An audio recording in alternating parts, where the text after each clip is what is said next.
Author's note.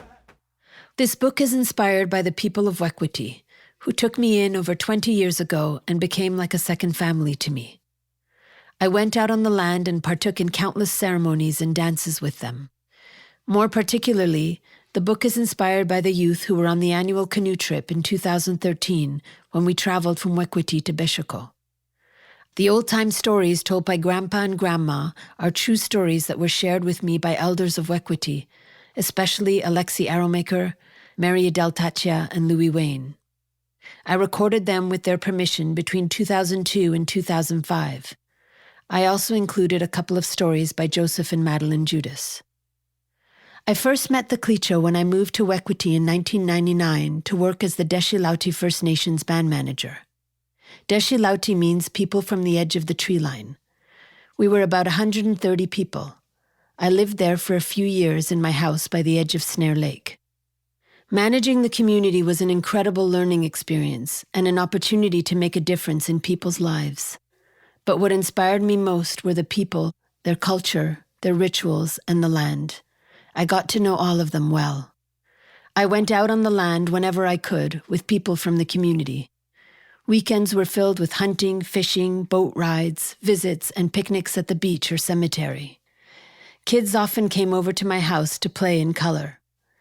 My time in the community has greatly altered my view of the world and perception of life. I arrived in Wekwiti at a time when the negotiations for the Tlicho Agreement were underway. In 1992, the Dogrib Treaty 11 Council was mandated to negotiate a Dogrib National Regional Comprehensive Claim, which later became known as the Tlicho Agreement. I became part of what was happening in the four communities. And when I left Wekwiti from late 2002 until the effective date, I was part of the team to prepare for the eventual government. Every summer, people were traveling to the annual gathering by canoe, retracing the different trails of their ancestors. There were youth, elders, and invited people on these trips. I always wanted to go, but I couldn't because I was part of the workforce. In 2003, I had the privilege of being in Beshoko when the agreement was signed by Prime Minister Jean Chrétien, Premier Stephen Kafui of the Northwest Territories, Grand Chief Joe Rebeska, and the chiefs of the four communities. To open the celebrations, Elder Alexi Arrowmaker and the Grand Chief each took an arm of the Prime Minister and led him in a historic tea dance. Photos of this moment appeared in newspapers around the world. I was also in Ottawa with the Tlicho during the third reading of their bill and the momentous tea dance in the Senate lobby. In 2005, I watched the canoes arrive in Beshoko for the annual gathering and effective date of the Tlicho Agreement. I wrote an article about that week, which appeared in News North. I then began a professional artistic career as a singer-songwriter and spoken word artist. Years later, former chief negotiator John Bizot planted the seed of what was to become this book.